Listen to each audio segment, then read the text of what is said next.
Hey everybody, it's Jason Blaha here, and it's time for another push workout. I'm back. I'm now rehabbed and squatting pain-free. Time to build up my work capacity, then we'll slip into the next phase of training.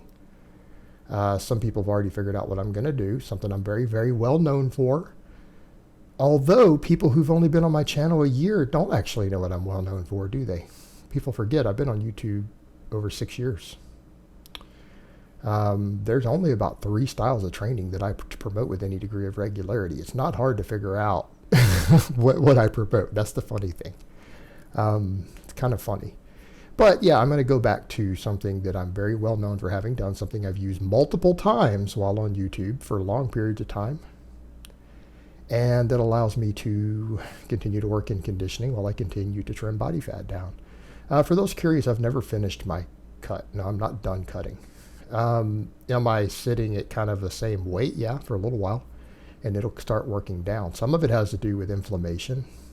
Me eating more sodium, me adding cardio, me adding leg work back in. That's going to cause inflammation, which will cause you to hold on to a little extra water. But I am in a very, very small caloric deficit most of the time. But the scale will keep going down. I'm going to drop down under 200 pounds. Like, there's been some weird ideas people have that I'm done cutting. No, we're going to go under 200 pounds. We're well past the halfway threshold there. Keep in mind, guys, I was 255 about 11 months ago. 255. We were 215 on the DEXA scan in December. It's 40 pounds. What's another 20? What's another 20 in the grand scheme of things, right? But at this point, I've got muscle memory in my legs to rebuild. We're going to work on conditioning a bit. I'm going to slowly incorporate different performance elements. But we had to rehab the lower back first, guys. That was the other thing people have to understand. I couldn't keep cutting hard with a injury that limits the ability to train your lower body. That's stupid. I had to maintain. Have to. You don't have a choice. Now, though, I've got enough muscle memory, I can continue to slow cut. And actually rebound a little bit and regain some of the muscle in the lower body off muscle memory, as long as my training and nutrition are on point. So that's what we're doing. But as far as the stuff goes, let's talk about the close grip. If you guys look closely, I put microplates on. We bumped 2.5 pounds. A lot of people say, hey, we can't see what you have on the bar. Well, guys, these are standardized calibrated plates. This is very simple. Reds are 55, blues are 45, greens are 25. These are standard competition plates. This should be easier than when you look at the stuff at your gym. Your gym is all the same color. These actually tell you based upon the color how much they weigh. Right? That's 275 on the bar plus microplates. So it's 277.5 close grip 5x5 pause. It's getting pretty decent.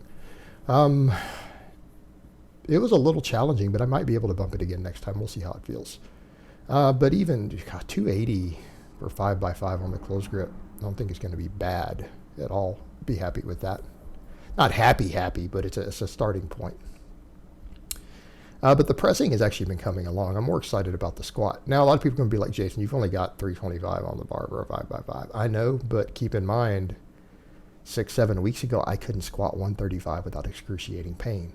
And this kind of goes to the point when it comes to understanding injuries and rehabbing minor injuries, you need to learn enough about training that you need to learn how to train through them. I don't mean truly debilitating injuries, but you're going to find most of your experts in pain management and medical doctors and physical therapists today are going to tell you as an athlete, you need to find a way to train around injuries. Because what you don't want is the accumulation of scar tissue, and what you don't want is major detraining.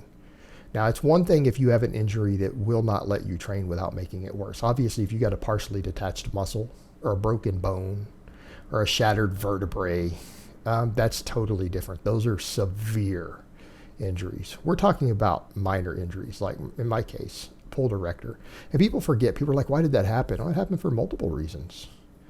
Overuse, then me getting an infection in my foot, which was painful, that had to be drained, and it's cleared up. I had to have antibiotics and everything for it. but I was also favoring my other side, and it caused me to shift my weight incorrectly a lot while doing pause squats. Now I've realized for me, pause squats are a problem. I have never, while doing, again, stretch reflex squats, ever got a strain of any type. The pause squats, I guess, hold me in posterior pelvic tilt too long, at too deep of a depth.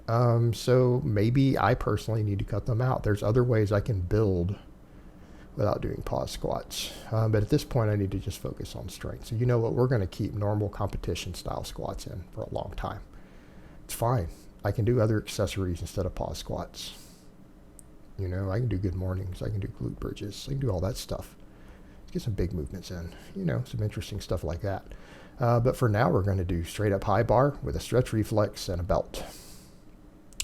We're just going to get strong again on the squat. We need to get this squat back to 500, which you guys have seen me do over 500 on camera, right? I've done it on camera. So we're going to get back to that, hopefully at under 200 pounds. That'll be nice. It wouldn't be bad for a guy in his 40s. I don't think that'd be shabby. Let's see if we can get there. I'm not guaranteeing I'm going to get 500 at under 200 in my 40s, but we're going to work towards it. I feel like at this point that we're off to a decent start because these weren't real limit sets, right? These were relatively challenging, but these weren't limit sets. So we're going to rebuild the squat.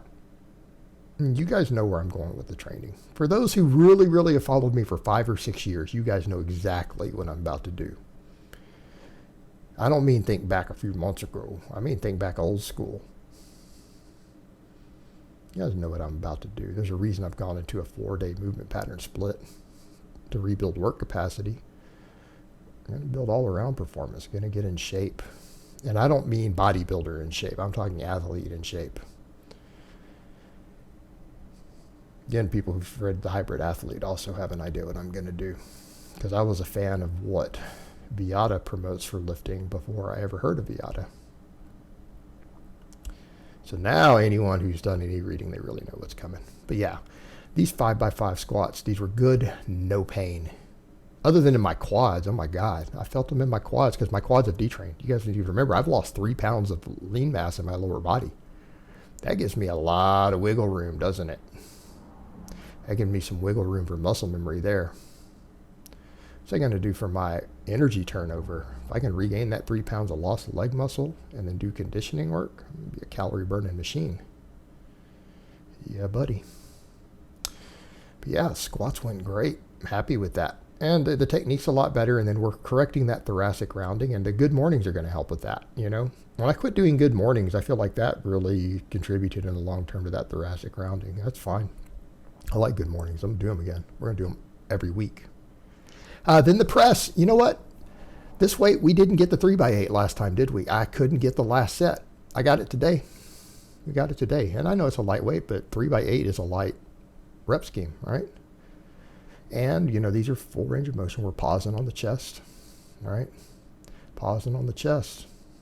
I mean, pretty much everything got worked today other than my biceps. And really, right, biceps are about the only muscle that didn't get worked. But we'll do curls and rows tomorrow. But everything got worked. Arguably, the rear delts and hamstrings could have used more. But not bad. Everything got trained on this press day. And I was happy with it. What do we count as a successful workout? When you PR? Well, maybe. A PR is a successful workout. How about when you program before you start exactly what weights you're going to use and how many reps and sets you want to hit, and you hit all of them without really grinding hard, and you hit everything. That's a perfect workout. You hit all your target numbers. That's a perfect workout. You consistently hit your target numbers that you program for every day for 2 or 3 years straight. You're going to be a beast. That's success. Not always about, this guy trained so hard, did all these forced reps and forced negatives and rest pause. No, guys, it's about consistency. Consistency. And what's good is that I've been doing a fair amount of cardio again in the last week, and I'm still hitting my target numbers. Feel like I looked a little leaner this morning in the camera. It was surprising. So yeah, everything's going great. Perfect workout. I'm happy with it. I want to be stronger, but we hit our target numbers, and that's what's important. So I hope it's been informative, and I will talk to you guys next time.